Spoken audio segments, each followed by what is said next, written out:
All right, we are live. Forza Inter worldwide. Tria Punti. It doesn't matter how it comes, where it comes, who comes. As long as everyone comes, everyone's happy at the end of the day, right? Jono, Bruno, what's going on? Thanks for joining me from Sydney. 10:30 p.m. Hella energy. Could do it all night now, boys. 100%. All we gotta care about. 11 in a row. 11 in a row. That's all we gotta care about. Did you see the beautiful exchange at the end between Nainggolan and Lukaku, jersey-wise? It was nice, yeah? It was nice! Bro, I gotta say, seeing Nainggolan smile at the start of the game today, some of those old feelings resurfaced, and I was like, oh, I can't be too mad at this guy. Hated him because, of course, he had the game of the season. He wasn't clinical. He wasn't vintage Nainggolan, but every time he got the ball, he tried extra hard to be a pain in our ass, bro. And seeing him hug Lukaku at the end, he will get a Scudetto medal, yeah, for sure, because he actually played twice. He made 2 substitute appearances. So it was in his best interest he didn't score. Well, bro, at the end of the day, man, it was nice to see him hugging Lukaku and smiling at the end, because he never struck me as someone that would be bitter. But surely some part of Nainggolan would be looking at our team going, fuck, that was probably my last chance to win a Scudetto, and instead I'm going down to Serie B. But, you know, you reap what you sow. He did win a Scudetto, Before we start, 13 people are in already. That's really good. So make sure you leave a like on the video and comment as well.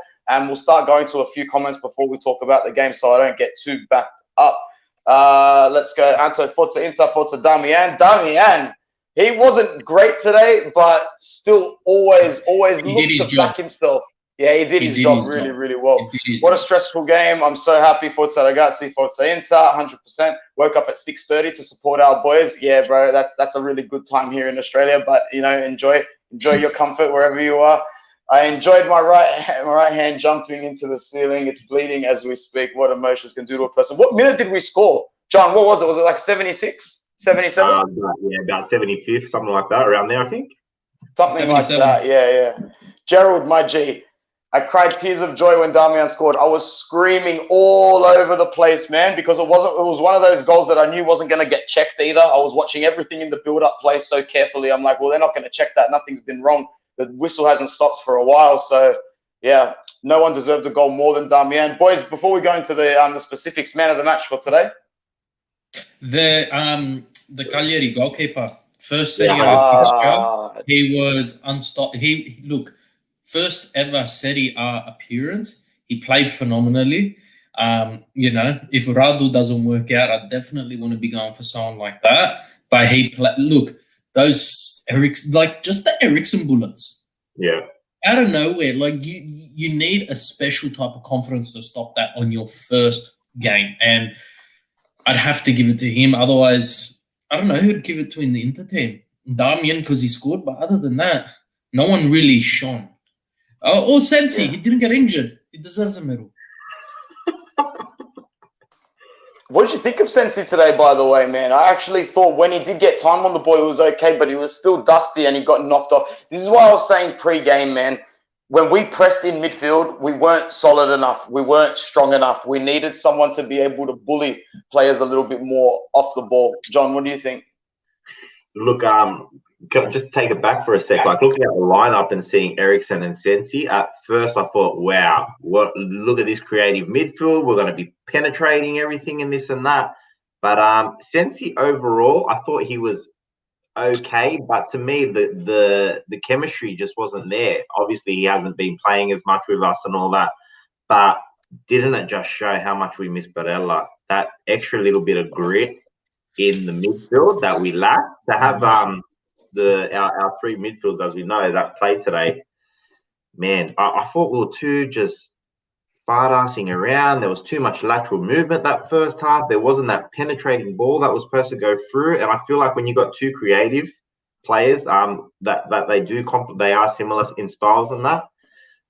On paper, it looked good, but to me, it just wasn't. I disagree, Jono. There was 21 players in the Cagliari side of the field for most of that fixture.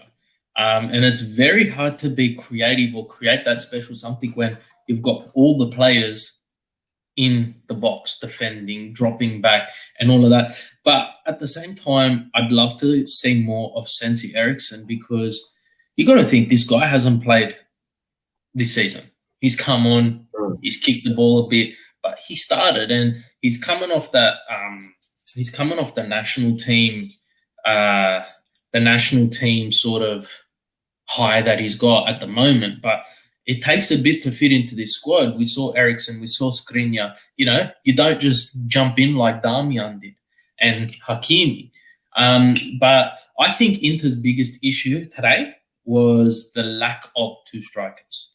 We had Lukaku and we had Sanchez, who is a playmaker, not a striker. And I just feel there were periods in that game where Martinez and Lukaku are telepathically connected, and he knows where the ball's going to be before the passes come from Bastoni. Whereas Sanchez, and it was clear with that offside, like he didn't expect it. But overall, it was fantastic. Well, it feels fantastic now, bro. And like, I don't think I'll watch the replay, because I think this might be a game where the replay just doesn't get put on at all, because there was just, as Jono said, fart-assing around, flat passing in midfield, just being really patient. And you know what? Conte is probably going to go back and sit in his office and go, perfect, 10 out of 10 from me, Antonio, Jesus, myself, because it's his kind of game, bro. He was just very, very patient, and he waited for those substitutions, and I would have brought those substitutions on almost at half time, man. But it's just the tactical flexibility as well to switch Damian to the left-hand side, bring Hakimi onto the right, and bang, it works like clockwork. As the game was going on, I'm thinking to myself, I'm like, Conte's not having a great game. Conte's not having a great game. And just like that, bro, he goes from a 6 to a 10 out of 10 with that one move. It's fantastic, bro. And like, these 3 points mean a lot. They mean so much, because had we dropped points tonight, Bruno might think differently, but I think it could have really started to shake us up a little bit. No, but, you'll say the opposite. No, look, I think if we drew or lost today's game, my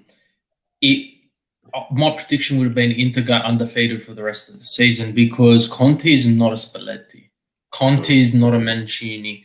He is Conte. And we've seen it before. We went 8 straight and we buckled against Samp. We drew against Roma. And then we came out and played the best game of the season against Juventus. And since then, we've won 11 straight. So he's not the type of manager to let the players, all right, yeah, look, we're 11 points ahead. He's the type of manager to be like, we're 11 points behind. We need to win. And don't look at the table. Don't look at the newspapers. Don't go on fucking Facebook.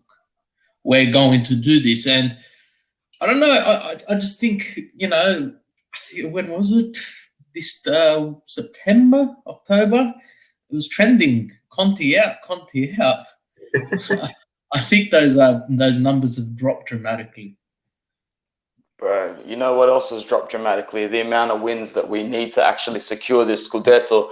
When the dreams started around midway this season, I thought to myself, if I could do it my way, have it locked up 6 points over Juventus before match day 37. That'll squash all anxiety. But now we're looking at a potential, beat Napoli next week, and we can actually start thinking about wrapping it up within the month of the month of April, possibly. Boys, what do you think comes from this confidence-wise going into Napoli? Because I guess that's what the focus will be as soon as the boys hit the dressing room.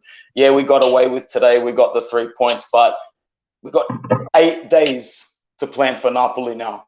Almost 8 days for Conte to do his homework on Gattuso, who he's done his homework on before. John, are you feeling confident going into Napoli? Because right now, bro, I'll take a draw. I wouldn't take it before a game, but if we do draw this game, I will not feel any sense of panic whatsoever.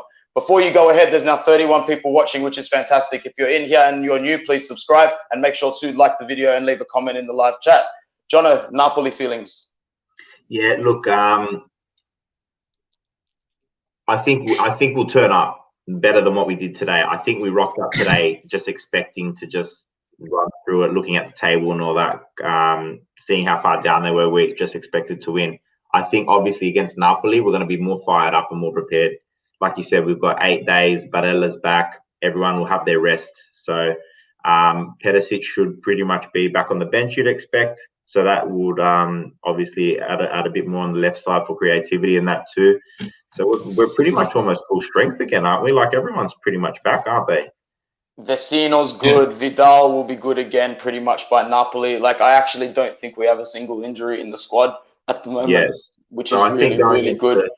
Yeah, so I think going into Napoli, yeah, man, I think also like after today's game, seeing that it was not as easy, or it wasn't an easy game for us.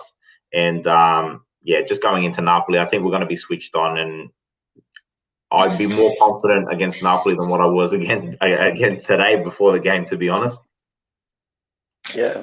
Look, I think we've currently got 12 points on Milan, 11 on the table, but they need to beat us. They can't level with us because we've got the superior head-to-head. And I think this season is probably one of the seasons where, you know, I think Inter's gotten points from every team in the competition other than Sampdoria so far, right? Yeah. So that's one positive there, but also it's 11 points.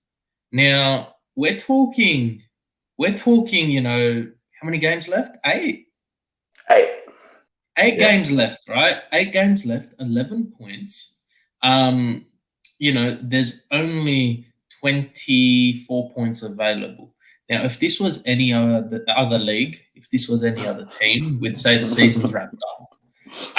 But we're Inter. We're scared, and rightfully so. But I just think it's come Roma, this should be all sorted, especially considering Juventus play AC Milan. So if right now we're wanting Juventus to beat AC Milan to drop that back a bit more. But either way, it feels good not having to rely on other teams for our success at the moment. We're not relying on AC to drop points. We're not relying on Juventus to drop points. We've done the hard work, and we're rightfully where it should be. It's an ugly defensive game Conte plays, but I don't see anything other than 3 points next to our name for the last 11 games, right? 33 out of 33 points. How many teams in Europe have done that? Right? Yeah. No one. It's phenomenal, and we've got to start giving credit for the work Conte's done, Marotta's done, Zanetti's done, the team's done. Handanovic has been amazing as of late. There was a couple He was great today, bro. He was fantastic today towards the end when we started. There was a couple of scary moments, but another clean sheet, another great defensive. You know, you look at this team, our defense is set for the next couple of years between De Vrij, Skriniar and Bastoni. Hakimi got the kick up the ass from Conte, comes on and gets us that goal. Damian, €1.5 million, and he's fantastic. Lukaku, that fat slob, doesn't know how to handle his first touch or anything. I don't know why he's starting, because he's proved everyone wrong. And Cagliari did very well. They played phenomenally. Can you hear me? Oh, what happened? Yeah, can hear you. You're still there. He's still there. Can you guys hear me? Yeah, you're good. Yeah. We can hear you. Yeah, good. But yeah, I'll just keep going until. Jono, I was thinking, like even now, Juventus play in 10 minutes time, right? Is there pressure on us? Do we have? We're not watching that fixture hoping Juventus. Well, obviously we hope Juventus lose, but we don't need them to lose. No. When was the last time that happened? We're very much in control of our own destiny at the moment, and this is something, a luxury that we haven't had for a while. So, you know, remember the past years we've always had to rely on the things going our way and all that stuff, but we're very much in control. And while we still are in control of our own destiny, we don't need to worry about what's really going on behind us, because it's a bonus. Okay, we might be able to finish at a game earlier or something, or a match day earlier, but it's not anything that we need to we need to really worry about. But in saying that, you know, just back on us tonight, like, I didn't expect us to struggle as much as what we did, to be honest. That just forward. I wouldn't call it a struggle, though.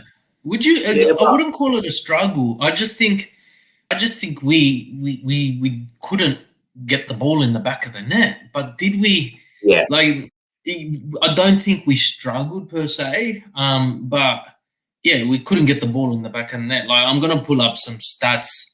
And they most probably aren't 100% accurate because they're coming from an app. But we had 53% possession, 15 shots on goal compared to Cagliari's 7.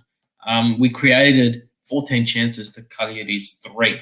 You know, 7 shots on target to Cagliari's 1. You know, we weren't going to let them score.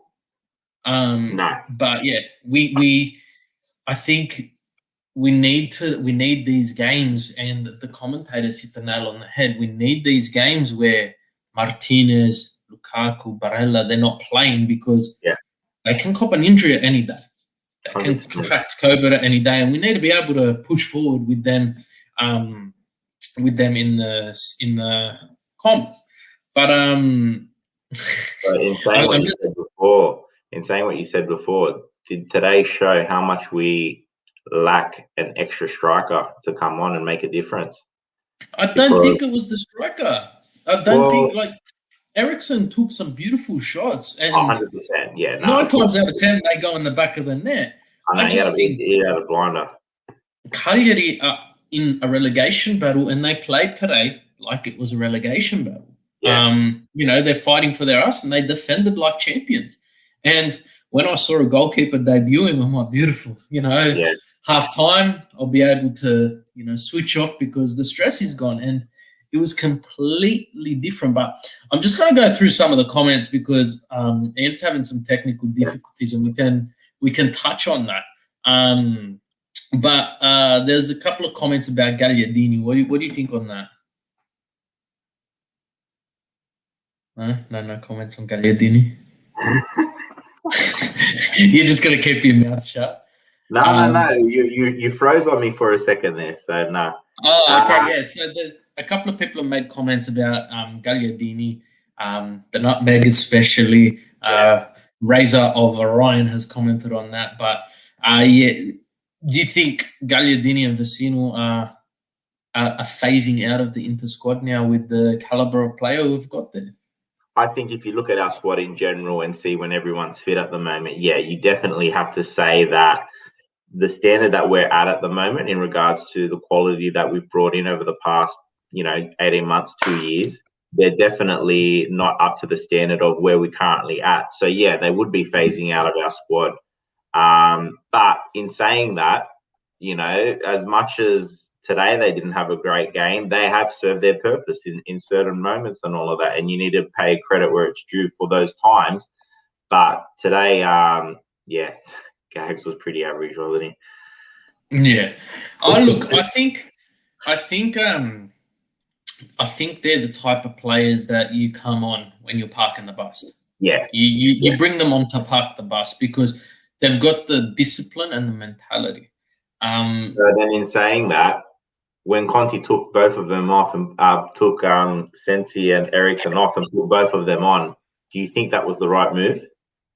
I think at the time of the game, 100%. And I also feel when he took Ericsson and Sensi off specifically, it opened our attacking options a bit more because the defense were a bit, okay, who are we shutting down? And there was right at the end there that tackle on Lukaku where he was through on goal. All he had to do was square it to Martinez, and Nainggolan did what Nainggolan does best. And sometimes not having the best players on the field can cause the biggest issues because you're not prepared for that. Yeah. Welcome back, Anthony. Well done, boys. Thanks for that.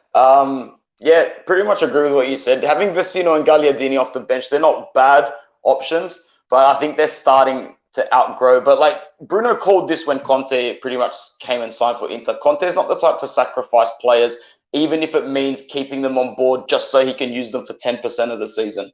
Like, he wants to keep players and he likes having a large squad. The rotation works in his favor very, very well. So at the moment, after complaining about our midfield for so many years, seeing all these options, I'm just basking in it, man. If Vecino and Gagliardini need to come on for 10 minutes, that's great. I'd prefer them to come on when we're up by 2 goals, possibly 3, 4, or 7. But yeah, at the end of the day, man, they'll get picked over Vidal if they're fitter than Vidal. If Vidal is fitter than them, Vidal would have been injected. Question for both of you. I viewed today's match and our lineup and the way Conte put the field, the team on the field. I viewed that as preparation for Champions League next season. I could see that being his rotational squad come Champions League. Just by taking out some of the stronger players. Like Barella, he was forced out. But I don't think the guy's missed a minute. All right. Martinez, he's been under the pump 24/7. You know, we've got that beautiful versatility of Damian, who just seems to be able to slot in anywhere. I just feel he's preparing for next season while still completing this season. What do you think?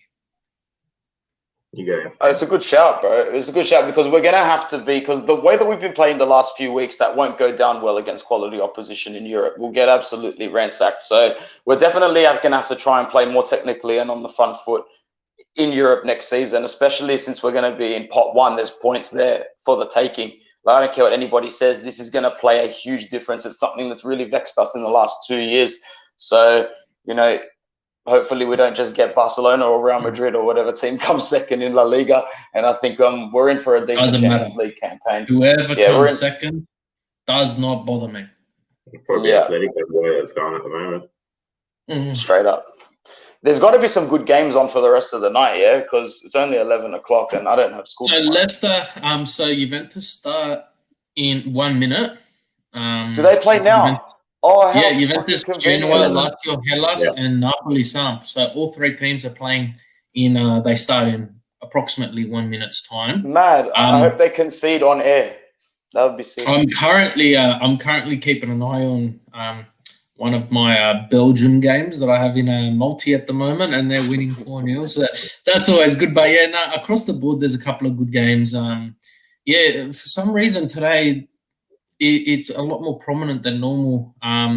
We have Premier League starting in 10 minutes. Leicester's playing, Spanish league's playing, German league, French league. So it's a good night. And Inter started that night quite phenomenally. I've got to say. Alexis Sanchez today looked a little bit rusty and out of his depth a little bit, but he always gets on the ball and he's always really fighting tooth and nail. And there was a couple of times in the first half where he just won the ball, lost the ball, won it back, lost it, and then won it back, all in the space of about 2 or 3 seconds in like this little intricate pocket of man marking defenders. So, but I just dare say he's better off the bench. Lautaro is just more dynamic. He knows the system better with Lukaku. And for me personally, until we wrap up the Scudetto, no major changes in the starting 11 from now on for me. Play with the back 3 if they're fit. Play with Hakimi on the right. Play with Perisic on the left. And play with Lukaku and Lautaro up front. I get it. I get we're 12 points ahead. And Barella, obviously, I get it. I get we're 12 points ahead. But, we'll have Barella back next week for Napoli. And that's very important because after Napoli, if I'm not mistaken, it's Spezia Verona straight after that, isn't it?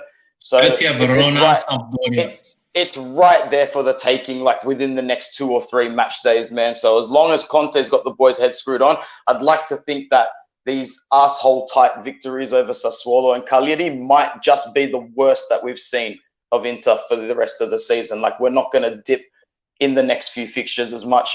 However, Napoli's a tough team. They've got some good quality players. They're always capable of doing anything. So as I said, a draw wouldn't be the worst result in the world there, because I think that we'd turn it over really quickly after that. I think today's fixture against Sampdoria will define Napoli and how they go next week. Sampdoria have been the giant killers as of late. Well, this season, they've beaten Atalanta, Lazio, Inter. I think they took points against Juventus. They beat. Did they beat? No, they drew with AC last week. Last week, 1-1. Yeah, so Napoli's coming off a loss against Juve. they're going into this fixture against Sampdoria with the Lord Candreva starting for them. So I think yeah, it's going to be a very interesting turn of events, and I think everyone, just in the larger scope of things, the biggest fixture in the Serie A will be coming shortly, and it's between AC and Juve. And this doesn't just play into the hands of Inter, but that could be quite a defining fixture in regards to Champions League qualification and top four. So with Napoli fighting for top four, next week's going to be a very good game, and I'm very eager to see how we go. Bro, we went into Juventus have gone into this game against Genoa -15 to us. Is that right? Yeah. Because they were -12 before kickoff. Psychologically, that's a lot for them to come back from, man. So who knows? Maybe the next couple of hours will be favorable for us there. But then, you know, you can't exactly look at Atalanta and count them out either. I knew when they went out to Real Madrid, the minimum they were going to do was win 9 out of their last 11 games in Serie A. So they'll do that for sure. Dark Lord says, big congrats, guys. We'll celebrate soon. Hopefully, man. Hopefully sooner rather than later. But these 3 points today, bro, they mean so much. It's not about it being Cagliari in the relegation zone. It's just about winning match day 29 and expanding that lead. It was really, really good to see, because I knew Milan weren't going to drop points to Parma. Parma is shit. Very shit. I watched that game. They were freaking awful. No, it was terrible. What about, like, just for a sec, man, 11 wins in a row, in all seriousness. Not undefeated, wins. Like, that's massive, man. That's 33 points. Like, that's just come out of nowhere. And what was the last one we had before that loss that we had against Samp? Roma. We drew. Yeah. We drew against Roma. We drew against Roma. We drew against Udinese. But that was a big winning undefeated run as well that we had then too. Like, I know we've only had 2 losses all year, but mate, 33 points in the last 11 games, maximum points last 11 games. It's ridiculous. I don't care if we're playing boring football, mate. 11 wins in a row. I'm not complaining. We get the 19th Scudetto. I don't care, man. Exactly. I'll take those last 10 minutes every week if it means we get a 1-0 victory every week, mate. Well, I don't care. Take it. It's looking like that's going to be the case, bro. 1 goal leads until the rest of the season, and then just really try to fight it out.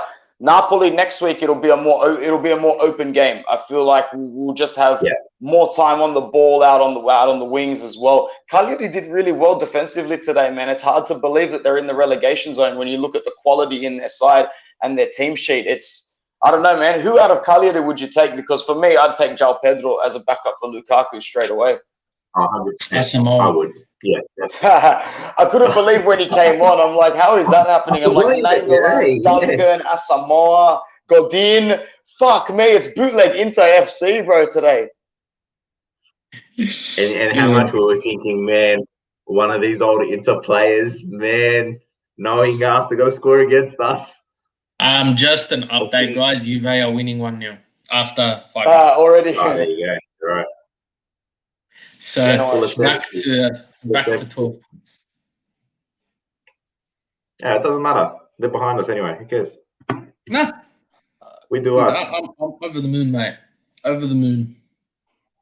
But so guys, what are we gonna line up for this Scudetto winning trophy? You know, we've got to do something special. I don't know, man. Digging the Sydney FC hat. There you go, bro. Bikram in the house. I don't know, man. I reckon we got to do an uncut with all the crew, don't we? There's going to be a big live, and it might just go on for like a while. We'll probably need to start an OnlyFans for the content we'll be dropping. That's for sure. 100%. But we won't charge. We won't charge. Is there any post-match news? Yeah, any post-match interviews? I'd really be curious as to who was interviewed after the game. What did Conte say as well? Yeah, you know what? That's what our fans are. The fans who are watching, they normally come to us with the prime stuff, but we jumped onto this live stream pretty quickly. nothing's sort of filtering through as of yet. I've been keeping an eye on it. Nothing's come through as of yet. But, Osman Abbas King, what a comment. What a comment. So true. I think Conte reacts to criticism. Eriksen as a regista was debunked by him and now our performance. There you go. He's been very, very just like focused. Even in his pre-match press conferences that I've been watching recently, he's just seemed very, very composed. Like he knows exactly how every single game's going to go from a technical point of view, from an oppositional point of view. What do you reckon, John? I've been noticing a little bit more as well. Just probably stating the obvious here, but Eriksen, Brozovic switching a little bit more during the game and all that. Brozovic pushing up a bit more, Eriksen dropping back and all that. And I think they both complement each other quite well. Obviously, getting a bit more game time and all that type of thing, but they both being that similar style, but both with their own spin on it as well. I actually think they complement each other quite well. But yeah, I just thought with Sensi on the other side today, I know he hasn't played much and all that, but yeah, I wasn't a fan of that, to be honest. Yeah, fair enough, man. I think we really did miss Barella's presence in midfield, but hey, man, we got the job done. We got the job done. Highlight was Conte Hakimi smooches. Yeah, it was as early as the 83rd minute. I saw Hakimi get a nice big fat kiss from Conte on the sideline, as only Conte does. I swear to God, he should get sent off more as a coach. He walks out of his technical area so much, man. And I've actually watched it. Went into bird's eye view. He does it more when the actual referee on the pitch is jogging in the other direction. Like as soon as the ball transitions away from that sideline, he starts to progressively follow the referee. Like it's pretty funny, bro. Now, look, I think that's what we want. I feel since Mourinho, this has been the first manager who is doing this job, but it's more than a job. I feel there's been a whole plethora of managers who have come through that have not had the passion that Inter's got and that Conte's got for Inter. And I think it's not just that. I feel having an owner like Zhang, who supports the club and doesn't look at the club as a moneymaker, and is an actual fan, helps. Having a vice president like Zanetti, who is a club legend. Just an FYI, he actually received 3 Guinness World Records yesterday. One for being the most consecutive games for a club. And I don't remember the others. But, that's it. That beautiful love. And it was that criticism that he got. But you don't see managers doing this. You see Conte with such a passion for this club that it's beautiful to see. And as a fan, you can accept, we haven't had to, but you can accept the losses because you know the manager's doing everything they can. So just watching Damian press conference, he's just talking about how, of course, just the main important thing was getting the 3 points tonight. But also they defended hard. We did what we needed to do. Wasn't as clinical as what we needed to be. But we outperformed and just got the 3 points, which was the main priority tonight. Yeah, 100%. Agree with everything there. And keeping a clean sheet too was important. Another thing. Keeping a clean sheet is awesome. Keeping a clean sheet is always so good, and we just keep growing in confidence after we keep getting those clean sheets as well. Apparently, Vecino made his 100th appearance for us this game. 100? Oof, what a G. Apparently. I didn't think has he been with us that long? 16, wasn't it? He signed with us. That's your boy, Bruno. He's been with us a fair bit. Vecino, happy 100. You know, but what do you know? What I think, and I'm not having digs as much as I'd like to against Juventus, but you look at this team and it doesn't matter who gets the ball into the back of the net. They don't care. The team celebrates. Whereas you look at, now Kulusevski scored for Juve. Now, if Ronaldo was open on the side, he would hands in the air. He doesn't give a shit the goal's being scored. You know, and some people get the shits. And I feel Inter are a unity. And they have become a well-oiled machine, and the chemistry is ridiculous. And you know what? Many people weren't happy, but sending Perisic away, sending Nainggolan off, and getting rid of that wart on Inter's side, Icardi. Yeah. I mean Wanda, but Icardi. You know, it's changed the team. It's broken any divides, and I don't know. It's beautiful. It's beautiful. Can we? You know what? You know what would be great? And I hope you're with me. The year is 2031, and we are getting our 10th straight Scudetto. We did one better than Juventus. So, Bruno, just to go back to your thing before, Zanetti's 3 records. So you got the player with multiple consecutive games for Serie A, 162. Foreign player with the most attendance in Serie A, 615. And the oldest player to score in the FIFA World Cup, Club World Cup, 37 years old and 127 days. Far out. It's amazing. And you know what? I watched the other day his farewell speech. Yeah. And every time it just tears me up. Brings you to tears, doesn't it? Since then, it's just been Kuzmanovic. And he's doing a great job on the sideline. He just secured another sponsorship deal with us with an Argentinian company in the last couple of days. So when everyone's hacking it with COVID and all that, mate, he's off working. He's doing work. And you know what? He's not. You know the other thing. Tell me what you guys think of this. He's a lot more quiet in the background. Doesn't come out in press conferences as much. Doesn't speak his mind and all that. Do we want someone that is out there maybe taking a bit of heat off Conte at times and all that? Or is he doing the right thing by staying back and letting the team do what they need to do? You got to stay back. If too many hands are in the pot, you know, it turns into a blame game. Whereas right now, who can we blame? You can't blame Zanetti for telling Conte what to do. You know, you let him do him. He's getting paid at 12 million a season. He shouldn't have to have his hand held. No, definitely not. Any team news on Napoli moving into next week? You know, anything we could be looking forward to in that respect? I'm going to have a quick look to see what's happening now. Well, we've got there's no one that won't be available, so I just assume that there'll be a couple of changes from today's lineup. So you'll definitely see Lautaro start 100% after Sanchez is showing today. But that's pretty much all I could think of. And Barella comes back in as well for Sensi or Ericsson. I don't know. No. That's a spanner. I'd say Sensi. I say Sensi as well. Yeah, Sensi. Yeah. Ericsson can get a break against Sensi or something. Yeah.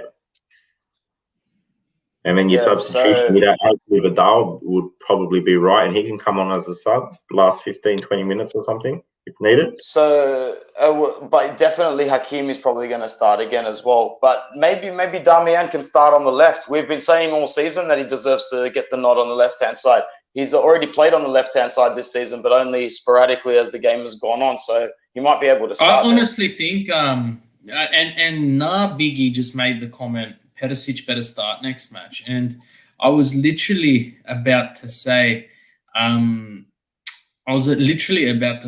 would prefer Damian start over Perisic because Damian offers that extra security in the back.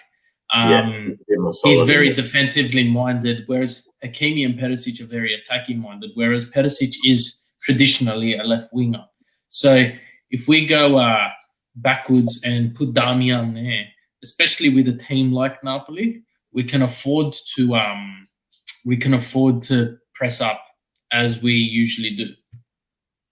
Yeah, fair enough. Faye says Inter Napoli would be a high-scoring game. Napoli defense is awful. Yeah, their defense isn't very good, man. And I saw Maximovic screw up big time against, I forget who they played in their last game, but he was very bad. Bruno have shave. Wait, that's your last name, cuz. Who's that? That's not bad. That's Thanks, hilarious, Cosmo. bro. That's mad. Gerald says Juve choking, they're parking the bus hard. Yeah, but, we have as well. So now Juventus are playing for their own protect the Champions League points now. As soon as they go up in the game, they just need to protect the fact that they're going to make the Champions League this season. Going back to Napoli, now Biggie says that Maximovic is worse than Juan Jesus. I don't know if he's that bad, bro, because, he had a couple of really good seasons with Napoli, but from what I've seen of him this season, and especially in his last couple of games, he has been awful. And, I don't know how much playing time he'd get here because our first substitute centre-backs haven't been the best in the last couple of years. You had Godin last season who, debatable was, did his part last season. I still enjoyed seeing him a lot more than Kolarov. Kolarov, we could say, was a bust now because even if he doesn't play again and doesn't do anything bad, at the end of the day, bit of salary pissed off. Yeah, Bruno? Injured. He's injured. Kolarov's injured. So he's done it. But apparently, I read a story that came out of Italy this week and I translated it, so it was a bit broken. But apparently, he's very important in the dressing room. The guy has a presence, big time. Yeah. He gets along very well with Perisic as well. And, I don't know, there's still a bit of leadership going on in there. Yeah, look, I think we do need that defender role more secured. And Kumbula, I feel like was a bullet dodged when we never got him. But look outside of Italy. Because I feel inside of Italy, defenders are very hard to come by, and I just don't think we'll be able to get the caliber and the quality we want for a fair asking price. And if rumours are true, Inter's about to come into more money. Juventus is going to assist Inter in paying our wage bills by purchasing Icardi because PSG's got to pay us, I think, 14 million or 11 million euro. So, we do. I feel that the defensive position is the only position which we need some form of reinforcement. There was an article I read today. They were saying apparently Handanovic has been in a couple of months renegotiating his new contract, and in stating that they feel that goalkeeper, a first choice goalkeeper, is not our priority at the moment. So by the sound of that, Radu's gone, and we're going to be looking at another second choice goalkeeper. But obviously our priority is left wing back, another centre mid, and then looking at restocking in the centre back for another replacement. Obviously, as Kolarov has been a bit of a bust for us. So it looks like Handanovic is here to stay as well, and we're not reinforcing it with another first choice keeper. How do we feel about that? And I don't know. I still wouldn't be happy to have him going in without a backup that's just as good, if not better. If we're going to go in next season with him as the starting goalkeeper, there has to be someone on the sideline just as good or not better, ready to jump in when he fucks up. Because I want this season to be the starting point of a dynasty of success. And we need to reinforce that goalkeeper position as early as possibly next season. But the way Handanovic has backed himself up in the last half of the season, and considering how important he is to the defensive line, I'm not going to sit here and say that he's not good enough to be here next season, but we are going to be playing more Champions League games, in my opinion. So it's a tough one. I understand it not being the top priority, but it definitely shouldn't be postponed or forgotten about. Yeah, look, I think, and we've said it before, next season's we've got to begin a transition.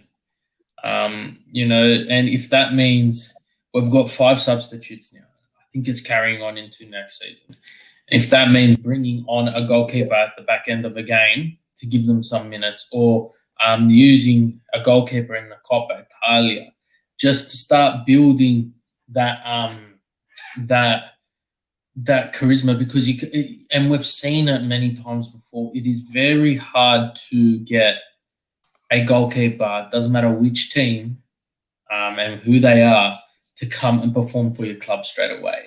And the good thing is we've got Brazil, who is currently out on loan still. We purchased him at the start of last season, I think it was, and he's been. Is he gonna ever get a look in? Is he ever gonna get a look though?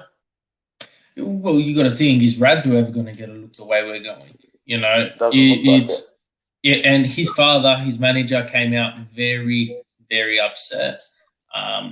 So I don't know if this news has been broken on us or spoken about on the channel, but following the likes of Skriniar, Martinez has now sacked his manager, and also and Brozovic has now followed through and also sacked his manager because they feel they want to do what's best for the club. Now, what do you guys feel about this? I reckon behind the scenes, because we are still having problems with our wages and there's been a few delayed payments, you know, agents are the devil of football. It wouldn't surprise me if half the agents in the world are on their players' shoulders going, you know, make sure you don't take no shit. Make sure you go and look for your best options, your best paycheck.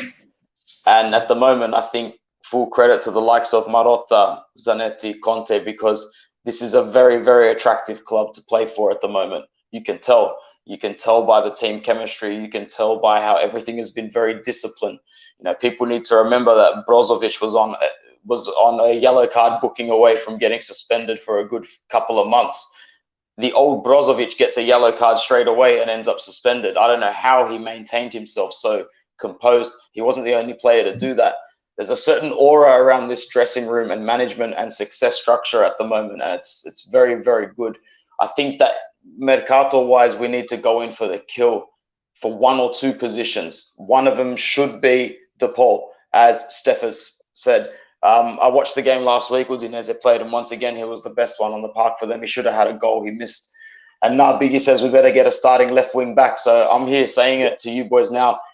A Gossens and a De Paul wraps up a Scudetto for me next season almost, man, honestly. What do you reckon, John?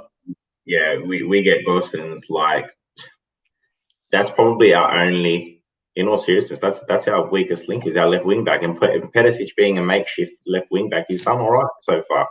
And, you know, seeing that he won the treble last year with Bayern and that, but he's done okay. But yeah, we get a proper left wing back, mate. I reckon we're pretty much a completed squad. Put a couple of backups on the bench and all that, get that bit of rotation from the extra games that we're going to be playing next year. And I think, yeah, we get out of the group stages next year in Champions League. We go deep into the domestic cups for home, and pretty much number 20. I'll even order the jersey now. This guy. Oh man. What else? Anything else that we should cover before we head off? How long have we been going for? 48 minutes. That went quick. Juventus is up 2-0.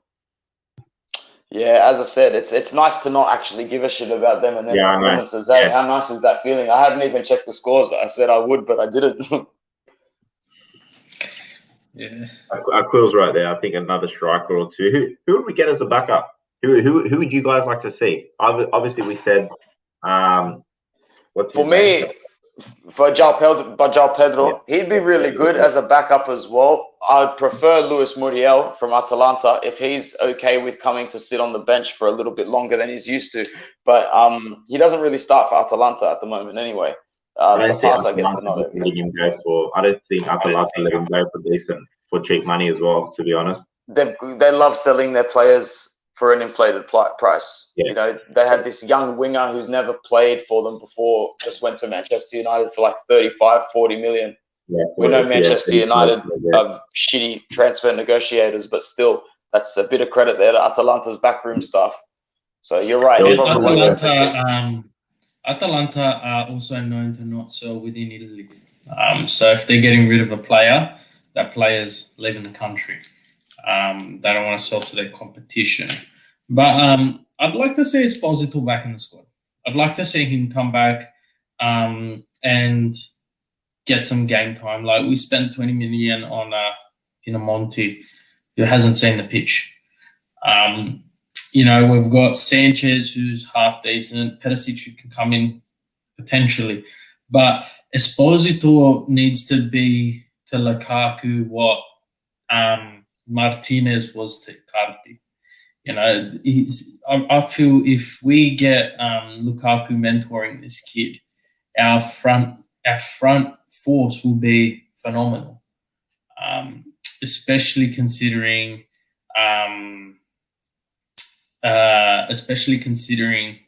you know, who we've got there now.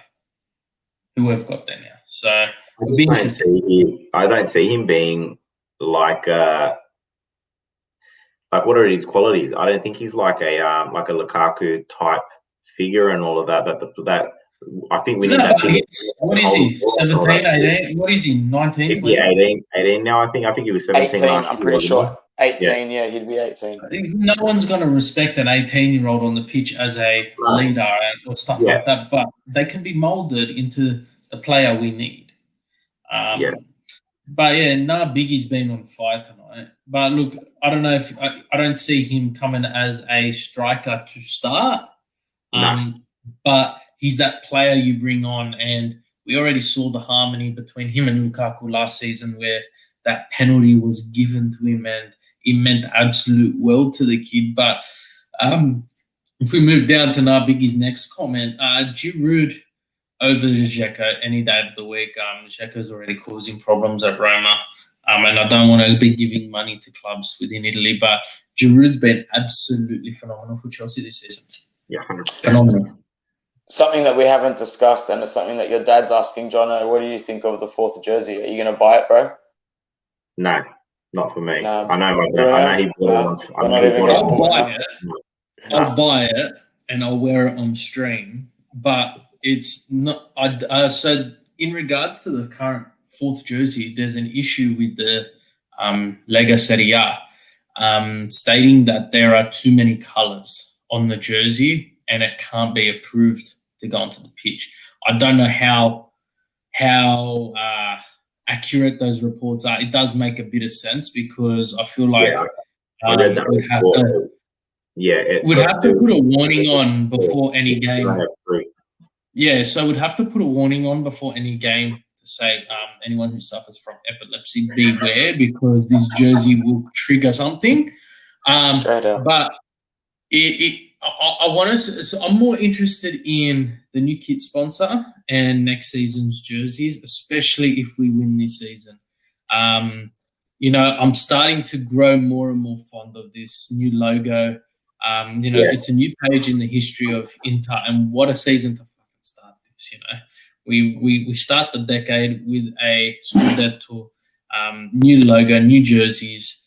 It'd be very interesting. So there's a couple of prototype jerseys that have come out with the snake skin covering and all of that, but I don't like the 4th jersey. I'm saying it now, but I am stupid enough to buy it. But I understand why they've done it, and in saying that, being in the textiles game as I am, it's a marketing ploy. You're gonna buy it for a kid. You're gonna buy it for. It's appealing. That mashup. It's that old school retro 80s type style look to it that we've seen a couple of great ones in some past World Cups and that type of thing. But that's gonna appeal to a younger crowd with the new logo and all of that. So, make marketing more into jerseys out there. I'm not complaining. Dark Lord says thoughts on Lucas Vasquez wanted by Inter rumors. I think that's just a fat rumor, bro. I don't think he's not a Conte player anyway, bro. Like, nah, that's not happening at all. How much can we get Pinamonti? We got 18 for him the first time we sold him, bought him back for 19 mil. So I don't know, maybe we try and sell him for 20, but I really don't know what happens there. I reckon he's probably decreased in value. And if he's still owned by us, it means he's 1 year less on his contract, which means his value would have had to have gone down. Anyway, the new logo in yellow and black is fire. The logo actually looks pretty good everywhere except the original 2D press version. When it's actually on a jersey, it looks fantastic. When it's black and gold, it also looks fantastic. So, yeah, I'm looking forward to some of the ideas for this kit next season, especially if what we're hearing is true. Samsung is the sponsor. If that's the case, that's a really attractive sponsor to have on the front of your kit, man. Just oozes class. Question: who has been your player of the season? Easy, Lukaku. Yeah, it's Lukaku, bro. If Yeah. Barella got more of a rest, he probably would have put more 8.5 out of 10 to 9 out of 10 performances in. But we've seen those more reserve performances from him recently. Whereas Lukaku has only dipped for about a game or two at a time in a season this season, and even then, it's only been once or twice. Like even today, he didn't score, but he was so important. You could tell everything was going through him. His hold-up play on the edge of the box. It's gotten to the point now where you just know he's not really going to lose the ball. He's going to play the runners through the lines. So for me, it's Lukaku. It's not even debatable anymore. But I did mention in the last video that I did with Akil that you got to really give props to your Skriniars and your De Vries for their rock solidness this season, because without their distribution from the back, which they have gotten so fucking good at, man. You also look at Brozovic off the ball when he carries defenders to open up the laneways for the defenders to play out from the back. It's all working really, really well. I love it. But for me, Bruno, long story short, it is Lukaku, man. Nice. I think, although I said it that quick, he is our best player, but the whole team is raised this year. In all seriousness, just across the park. I was, 12 months ago, I wasn't a fan of Brozovic, to be honest. I was ready to be done with him. I thought he was just lazy and all that type of stuff. But man, I can't speak a bad word of him now. Like, he's so important and critical to our team, how he controls from in the midfield and all that. But the whole team across the park, our back three, Skriniar's an absolute monster, and to think, let's remember, Bastoni's only what, 22, 21? And he's 22, I think. Leaps and bounds, man. Like we were for the next 15 years in the Azzurri and all that too type thing, you know what I mean? Maybe not 15 years, but he's got at least 10, 12 years in him in the Azzurri squad. So we're just so lucky to have him, and Barella and all that too. Hakimi's been on and off, but still. Dark Lord asked who comes third. And it's a good question. Thanks. It's a really, really good question. My third goes to Handanovic. He's Capitano. We say the Skriniars, the Fries, the Bastoni's keeping those clean sheets, but he keeps them in line. And he's very vocal. And there's been times where we've been up 1-0, and he's saved their ass, or he hasn't conceded. He's kept that clean sheet. But I just feel the guy deserves some credit where credit's due. As a leader, you've got such big figures in this squad. You've got your Lukaku, who is doing everything that's needed on the pitch, and clearly best player of the season. You've got Vidal, who has done everything, won everything.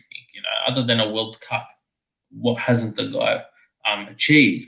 And he's a big figure. And then you've got Barella, who is the newspaper seller, but Handanovic is just the silent assassin who is the captain. He was given a shit job in regards to when he was given that captaincy. Our club was in tethers.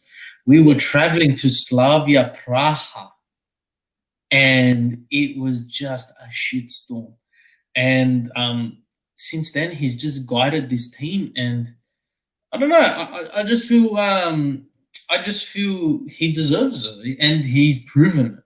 And he's shut up some of the haters. And Anthony is a great advocate for being a hater who's been shut up, and I don't know what else to say about this guy. It's funny how you say how he's been through with us for so long and all that. Just when you said that, like, it's been 10 years since we've won anything. We have been through so much shit as supporters. That's like what I was telling you during the week. This year, it means more than just a title win, bro. This reflects struggle on personal levels, on everything, bro. That's why we're feeling so emotional about this one. The one thing that gets me, all the Juventini and all the Milan supporters, you're winning shit, this and that, you're playing ugly football, blah, blah, blah. I don't care. The shit that we've been through for the past 10 years, I will win 1-0 every day of the week if it means we win a Scudetto. I don't care. The shit that we've been through, you guys, Juventus just picks off all the players of the league and all of that to make themselves stronger and weaken your opponents. That's what they did for the first few years. Yeah. Milan had they've had a decent start of the season, but they've dropped off since. But they'll have their chance and all that. So I don't care. I'll take this any day of the week if it means it's another Scudetto for us. And we're only going to build on this. I would agree with Akil. For me, Skriniar is probably the third best player of the season for me. I didn't think he was going to come back as hard as he did, but for these 11 games, I think he's been our best defender by a mile. I think another couple of names that could get mentioned in there are Handanovic for sure, and maybe Bastoni. But for me, it would probably be Skriniar as my third best player of the season. Karim agrees with Bruno. Handanovic for third. Faye says Bastoni would be our most improved player of the season. That's a fair shout as well, bro. Navini says Milan fans shouldn't be speaking. Bro, at the end of the day, Milan had a goal to reach top 4. If they can finish second at the end of the season, I'll give them a nice big clap. If they drop out of the top 4, it'll just be hysterical on all fronts. But yeah, either way, it doesn't really affect us. Doesn't really affect us. But you know, boys, at the end of the day, banter is banter, and I hate Juve and Milan more than I hate anything else in the world. But the idea of a Champions League with us 3 in it again, that feels good. That takes me back to some really good memories, the way Italian teams were representing hard. If we're going into the Champions League next season with Inter, Milan, and Juventus in there, it would be nice for Italian football. Bruno? No one mentioned Del Toro. I was going to, but he didn't have the best. He didn't have the best first start to the season. Yeah, but I think when he stepped up when Lukaku's been out of shape, right? And he stepped up when he's needed to step up. Skriniar, is Skriniar the same Skriniar without the Frey and Bastoni there, right? It's like taking Cellini out of Bonucci and Bazzali at the back of the Italian squad. Is it still the same 2 players defending? Whereas Martinez, I feel, is developing and becoming more of a figure in this squad rather than the one who shuts up at the back. That's how I see it. And like Jono mentioned, Napoli up 1-0, so they're getting their momentum for next week. You know where I give Martinez points in what you're saying, to be like the turmoil that he had last year with being linked to Barcelona, how he dropped and all of that. And of course, being as young as what he is, you get Barcelona knocking on the door, of course your head's going to turn and you're going to dip to a certain extent. But yeah, like Akil was saying there, he's probably been, and you've mentioned Bruno, he's improved a lot, but I've got to give him a lot of props. He didn't have the best start of the season. What I've been most impressed with him, when he gets hit now, he doesn't roll around anymore. He gets up, he tracks back in defense now. He does all that grinta dirty work that we need. And it shows. There's been so many times where he's done a lot of dirty work. And the other thing which I think has helped us so much, both him and Lukaku, they're so unselfish now. Instead of taking the shot, they'll pick the better option if one of them have got a better chance of putting the shot on to get the goal. That's what's making us a better team as well. Like, we're so unselfish as a whole collective group. And again, it's probably got to do with the cohesion that we've got as a squad and why we all gel and work together so well. So it's got to come back to Conte and how everything is there too. So yeah.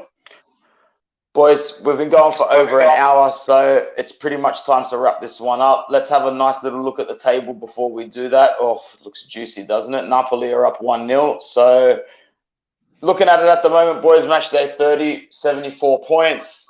11 clear of Milan, which is pretty much 12 clear of Juventus, which is pretty much 13. Let's just digress from Inter for the last minute of this conversation, because we haven't spoken to you both on camera for a while. Where do you see the last 3 positions coming from for the Champions League in regards to 2nd, 3rd, and 4th? You go, Bruno. Look, it is tough. I like you, there's a bit of a sentimental value to having a nostalgic feeling to having Inter and AC and Juve all in the Champions League together. You've got, Atalanta right on the tail. So I think between 2 and 5, take your pick. It is just neck and neck. And now, if Atalanta win today, they go to 51 points. 61 points, right? 1 behind Juventus, 2 behind AC, right? And if Napoli continued and win, 2 in front of Napoli. So it is all over the place. And I just find it's amazing to be the team who is not worrying about what is happening in the other games and are we going to qualify for Champions League and all of that crap. But looking at this, if Lazio win, they go to 55 and then they've got a game in hand against Torino. Right? So let's call both of those wins. So 558. So they're up there, 1 behind Napoli.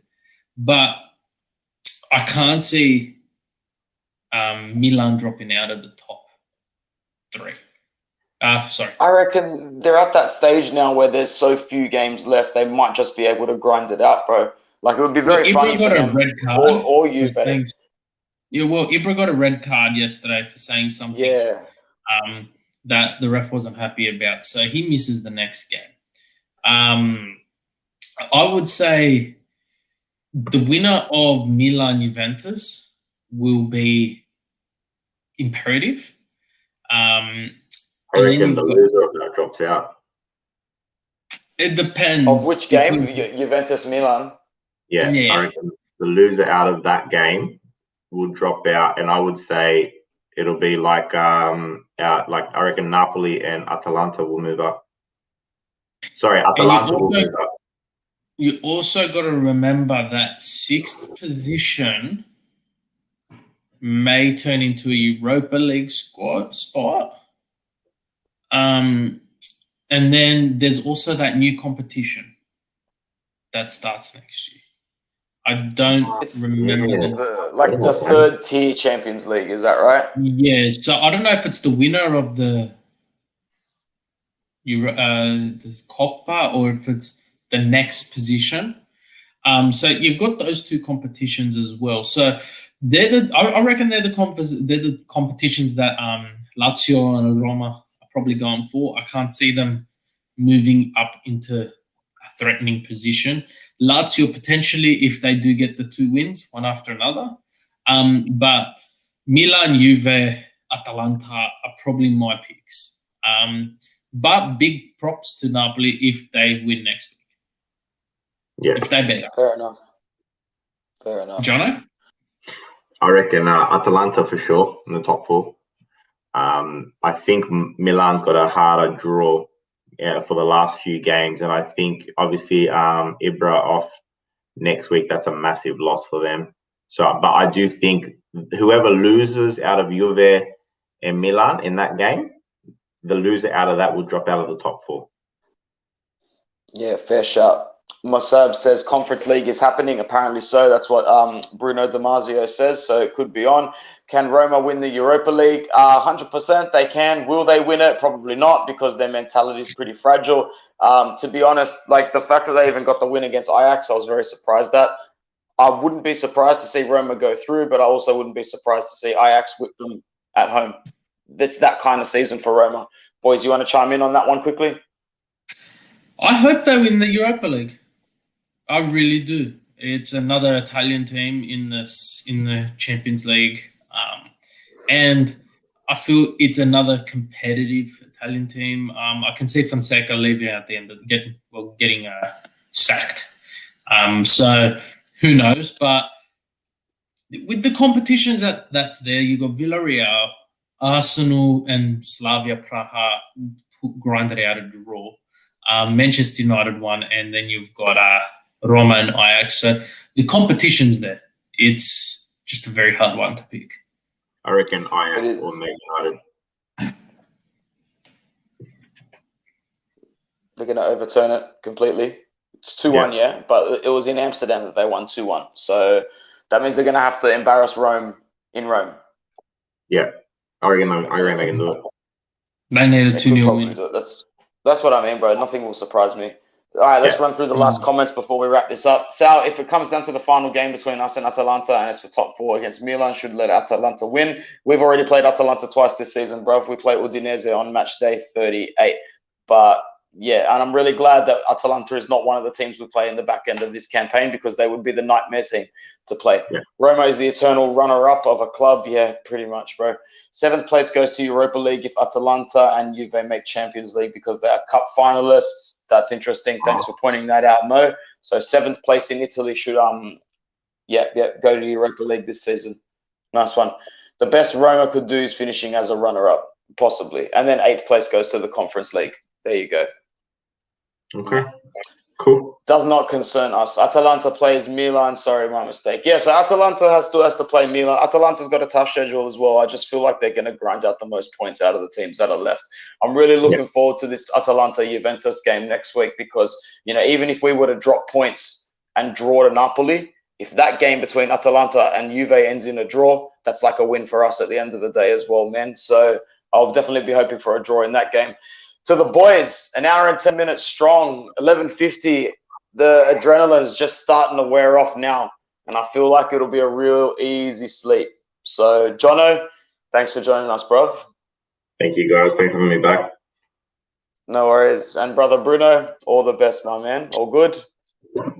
Forza. We're buzzing. We're buzzing, bro. We're buzzing. We're buzzing. It's loading. It's loading. It's loading like the starting screen of a Nintendo 64 game, bro. It's loading, and you know you're going to get there eventually. It's just wait patiently, cuz. So, yeah, from all of us at Inter Worldwide, we will check in super soon. Ciao, Daga.